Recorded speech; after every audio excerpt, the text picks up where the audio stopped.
gain money, but they also gain tremendous amount of self-confidence through the project, helping their children go to school, helping out their husband who were facing especially difficulties during the pandemic. Do I have more time? That's about it. Let's go for the second Okay. round. Thank you, Dori. Great story with great outcomes indeed. And now on my right-hand side, I have Orhan from İGA Istanbul Airport, the operator of Istanbul Airport with its wide range of activities within the social investment program. Orhan, can you please tell about the social investment program? I know that you are serving the local communities around the plant, the facilities, and what is the focus and themes of the program? Can you give us a view? Of course, thank you very much. Hello, everyone. First of all, our social investment program is aiming to serve to our local people, local community living in the close proximity of Istanbul Airport. We have different subtitles within this program. There are actually two main consisting parts. One of them is rapid impact projects, and the other one is long-term sustainable activities, which is generating income. Within this program, we are aiming actually to meet the basic needs or to empower women living in our neighborhoods, or maybe to support vulnerable groups, like disabled people or elderly people, or maybe support entrepreneurship. This actually included the women's again. And since 2016, we are carrying out some projects and activities within this program. Why we choose this local community? Because Arnavutköy, where this local community is living, is known as one of the poorest districts in Istanbul. And there is in clear need of improvement of health and education services, as well as social life and income generating projects. So we choose them to serve them with right projects and activities. Thank you. So far you have listened to three fantastic projects, three different institutions who actually walked the talk, not only talking. You know, we have to walk the talk as well. And now I'm turning to my left again to Duygu. From a global perspective, GlobeSight builds up global partnerships around the world and in Turkey as well, addressing climate change, global health, and gender equality as a global actor. And can you please articulate more on your approach and vision, Duygu, with the keywords climate change, global health, and gender? And how does women empowerment stand in all of these? Thank you very much, Shafak Hanım, and thank you for all being here. So it was great listening to these perfect examples. It was really like flagship initiatives by leading institutions. What we do and how we come into play is really linking these local initiatives to the global, upscaling the impact, connecting global expertise with local expertise. So that's where we come in. As GlobeSight, we work at the nexus of intersecting partnerships for global development to address some of the key societal issues that are cross-cutting. Our work is cross-sectoral, and our approach is informed by broadly the interlinkages between climate change, global health, and gender equality. We closely monitor the trends and indicators that are already telling what is lying ahead to us. And with that, we advise clients and stakeholders. We help them navigate through the societal challenges that they face. With that, and also with the clients, through the clients and partnership projects that we oversee, we see how global climate change has impacts on women disproportionately. At the same time, global health being a key issue, a key imperative coming off the back of COVID. So mitigation is an important issue that needs to be focused on, but at the same time, it's also important to address the current impacts of the climate change that's already happening. So from an adaptation focus. Just to give an example, I won't go into the details for now, but in Pakistan, we work with one of our leading clients, partners, to support the government, federal government, with their social protection program that aims to address stunting across pregnant women, lactating women and children. So we provide strategic expertise and advisory support together with one of the leading foundations in the world. So this is broadly how we kind of approach the issue. And just zooming out a bit, we mainly focus on 4 intersecting angles. So food security is at the top of the multilateral agenda, as you know. Global climate change is driving a global rise in hunger and poor nutrition, driving millions of people at risk, and is further exacerbated by the Ukraine crisis. So that's one focus. And then displacement and poverty. We have seen with the disastrous impacts of the climate change, people have been relocating, and more so going forward, especially women being affected the most. It's estimated that I think 23 million people will be relocated due to these climate disaster events. Third one, disasters. They are beginning to emerge in geographies that have diseases. They are beginning to emerge in geographies that have not been seen over a century ago. Mosquito-borne diseases like dengue, malaria, they are rapidly on the rise.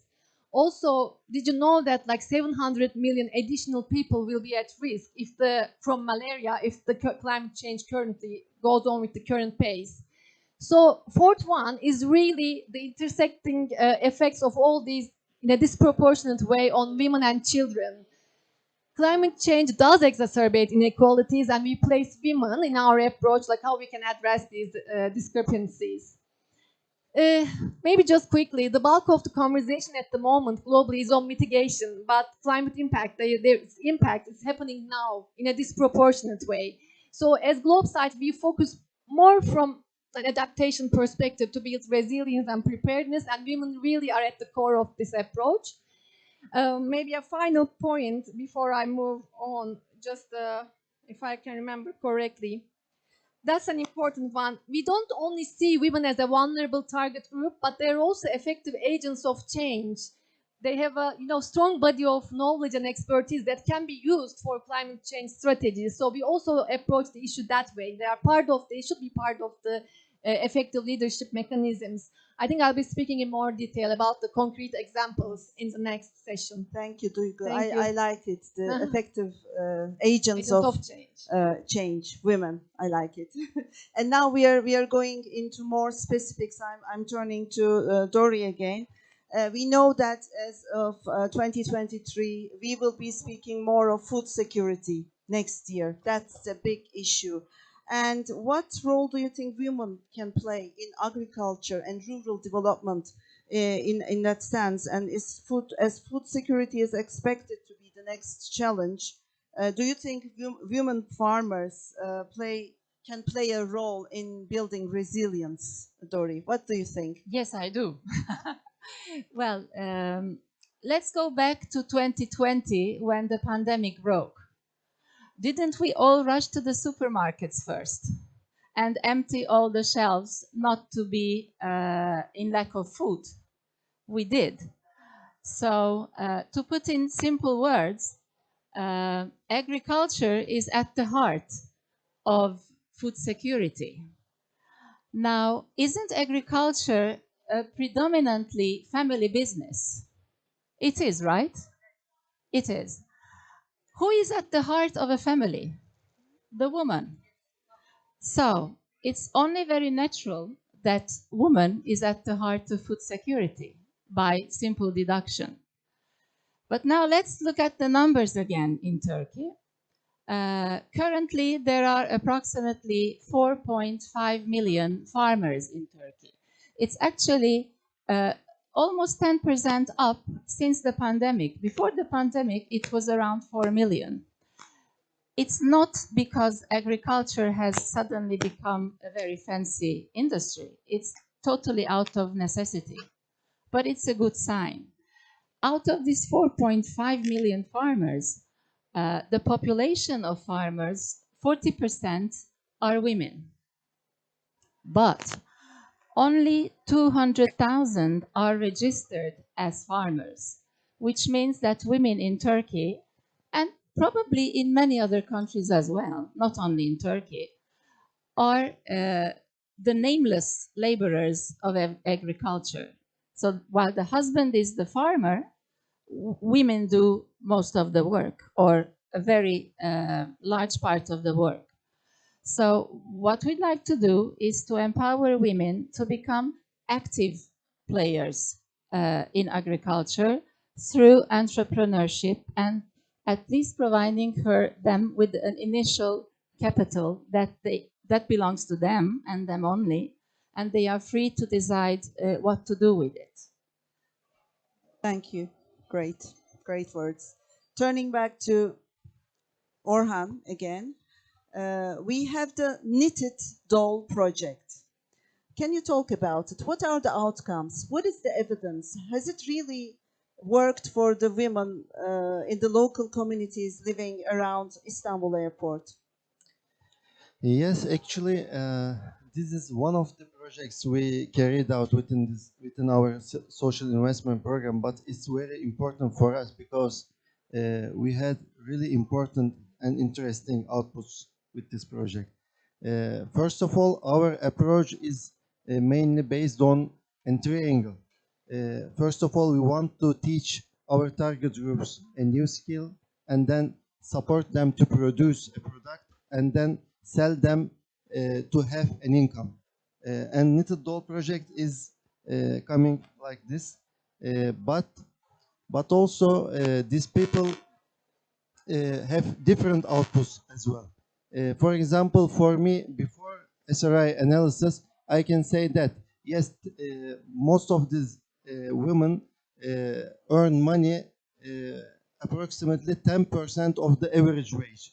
This is a financial output, but after the SRI analysis, we found that they are making production, and this was resulted with emotional well-being. And after learning new skills, they are earning their own money, and this created a self-confidence. Or meeting new people resulted with a social network. So all of these are very critical and important values, and without such a method, we couldn't find these results. So it is very important for us, and also we learned how to manage our projects in a bigger scale. This gives us very important clues, and we are going to use them. Thank you, Orhan.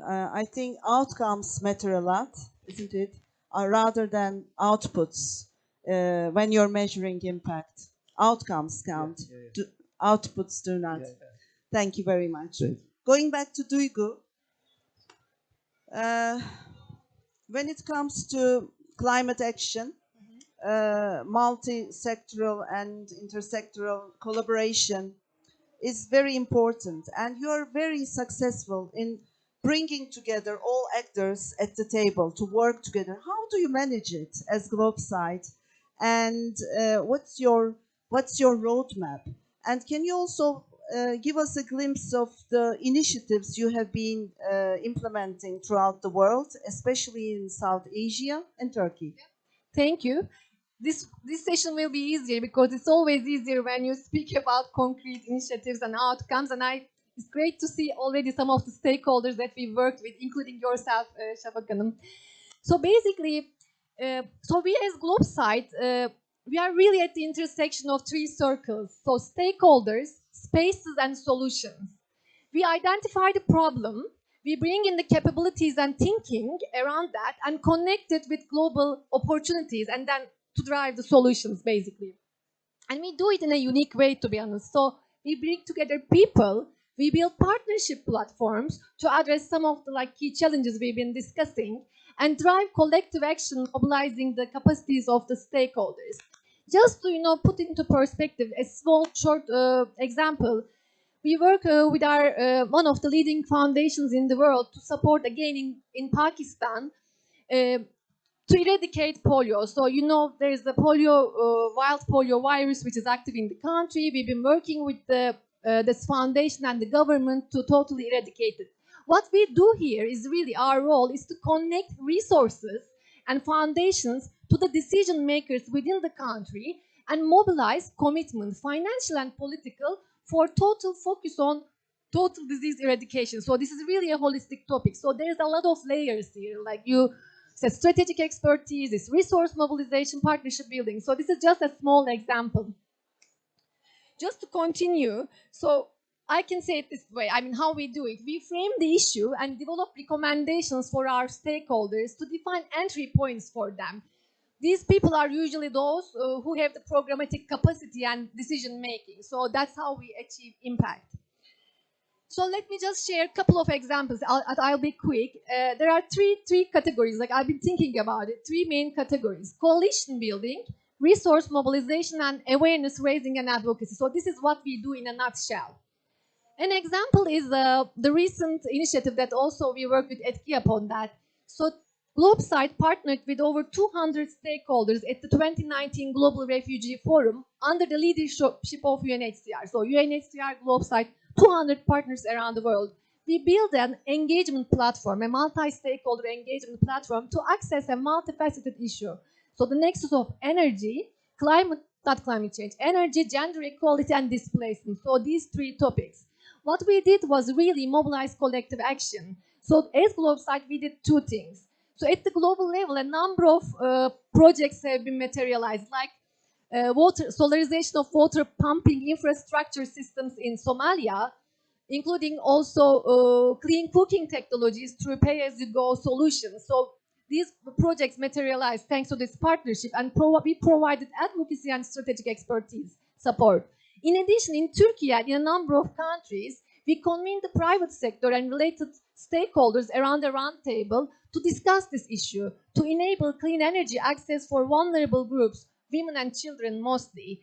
And we actually established a platform which we aim to mobilize further going up to the next Global Refugee Forum. A second example is the SDG Impact Accelerator project.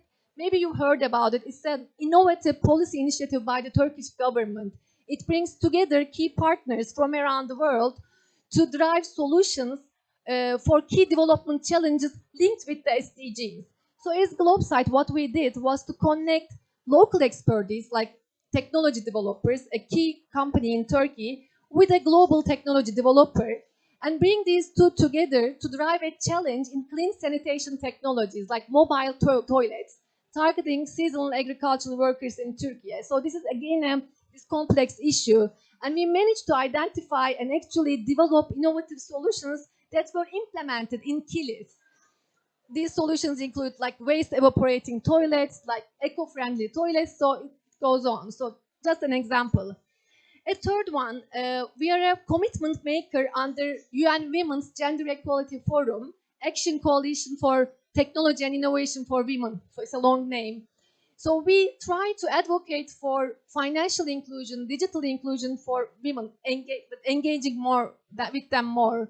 We partnered in Pakistan with the Pakistan FinTech Network, if I'm correct, to convene startups, investors, funds to speak about this and actually drive a roadmap how you can make it, advance this important topic. So maybe I cut here, but these are a couple of the examples that I wanted to mention. Thank you. It's so good to listen to you, Duygu, and thank you for sharing all these.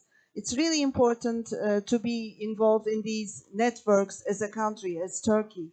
And also seeing SDG 17, number 17, being realized by you, getting into these collaborations in Turkey and in the world, it really matters. Thank you for your words. And we are now wrapping up, and our last speaker will be Gülin again, wrapping up about ETKİAP's approach for impact measurement and management, to see what ETKİAP offers, why does it matter for ETKİAP, and also if you can give us an idea of how it was done for TGMP, for the Turkish Grameen project. How was it measured? Why was it important, and what were the outcomes? Well, the outcomes were actually great. Impact measurement is basically about getting down to the basics, getting into the field to define what has really changed. for those stakeholders, primarily the women in this case. And actually, by the impact analysis we have achieved for Turkish Grameen, we have clearly indicated that reducing poverty by increasing financial inclusion. We have hardcore evidence that this goal is achieved. The data that we have collected is clearly indicating that 81% of the women acquired a new social environment. They are in an environment that they are connecting, they are discussing business, they are learning, they are getting a high quality education. Secondly, 79% improved their quality of life. They are not in their house dedicated to their only labor practices within the house, which is in a very informal part of the economy. 60% increased their peace in the family. So this initiative actually proved to be successful against gender-based violence, which is a great issue, as we know, and this is a very significant issue when tackling climate crisis. And at the end of the day, again, the data is demonstrating that their happiness level has increased at the end. In a way, when we ask these women, which of these is more important for you?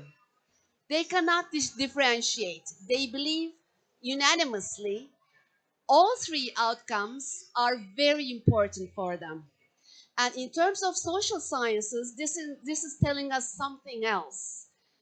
This project impacted a social norm. So the society has advanced as an impact of this financial inclusion project. The learning is we have to replicate projects like these. Why is this important? Of course, for the individual women, they have gained respect. They have regained their dignity. And this is giving them the ability to secure and grow up healthier generations. For the other stakeholders, this is giving the shareholders, the people who are putting money into this project, the confidence that they can generate some change, a social norm. For the employees of Turkish Grameen, again, they have gained motivation and respect for the job that they are doing. And at the end of the day, in terms of SDGs, this project has improved with poverty, SDG 1, SDG 4 with quality education, 5 with gender equity, 8 decent work and economic growth, and 10 elimination of inequalities. So the conclusion is, if impact is not measured, it is like trying to move forward blindfolded. We have to know where we are putting the financial resources, the time, and our individual resources. When we use these resources in an impact measuring way, we know that we will achieve for a successful result at the end of the day. Our time is limited, and impact measurement is the only way to move forward. Thank you for listening to us. It's always hard to talk after Gül'in talks. I think she wrapped up very no, it was fantastic. So I think she has pretty much given the final remarks of this panel. Well, we need to deliver. We need to act. Climate action is necessary, and we have to build resilience, climate resilience. And our portion of discussion was focused on women empowerment today, which is actually the chunky portion of the problem. Thank you for listening to us. And if you have questions, maybe we have a couple of minutes. If any questions, we can take questions. Otherwise, I will close the panel. I can't see anyone Yes, please. Maybe just a very quick one. Thank you for the presentations. I think the panel was very interesting, really. For Orhan Bey, he mentioned that the women are making 10% of the average wage, right? But we have other social benefits. Yes, we have other social benefits, but we need to find ways also to go beyond it. To find solutions to close the gender pay gap at the same time. So, what are your maybe plans or other links to that next step? I would like to ask this, maybe a difficult question, I don't know. And to Gülin Hanım, the presentation is really fantastic. The work what you do is very fantastic. So the presentation, it creates a lot of impact across several SDGs. So it's very influential in that sense. I thought that what you described for the microcredits, we cannot only measure impact through the financial returns, just as in the example of the wages for women. It's also very relevant that for the climate finance, we have that dilemma too. The financial institutions, the banks, and even MDBs, etc., need to change their ways to evaluate the projects. For example, about adaptation, especially, we are not expecting too much of financial returns, but we are trying to avoid future losses, no? So this brings us to other ways of measurement. So what are you doing in that respect? Thank you. Okay, actually, the answer goes for both projects. I mean, we as ETGIAP measured all the projects here. What is different with impact measurement and with the method we use? We do not calculate the return on investment. We are actually looking into what has changed in social terms. So this theory of change is behind this. And in order to actually monetize this change, we are asking these stakeholders. So, what happened, and, what kind of change have you realized? Do you think this change might have happened anyhow? Or are you definitely sure that this has changed in your life because of this initiatives? So we have very strict ways to question what is really changed. And at the end of the day, we ask the stakeholder the valuation of this change in a way. So I mean, this women with Turkish Gramian, or with the women we have locally, uh, so they gain respect and dignity. They actually can support their family financially, and we take this feeling and offer. Can you actually exchange what you have gained with any monetary prize? A house, a car? 99.9% of the time, the answer is no. No, I have gained my dignity. I know I can earn this. And if you take my dignity away in exchange for a car, I don't prefer that. That's actually how we tag a financial benefit for the investment. I think we need to wrap up for the next session, but those were great questions. Thank you very much. And if you want to discuss more, we can discuss on the side. Thank you for listening us, and we have to clear the floor for the next panel. Thank you.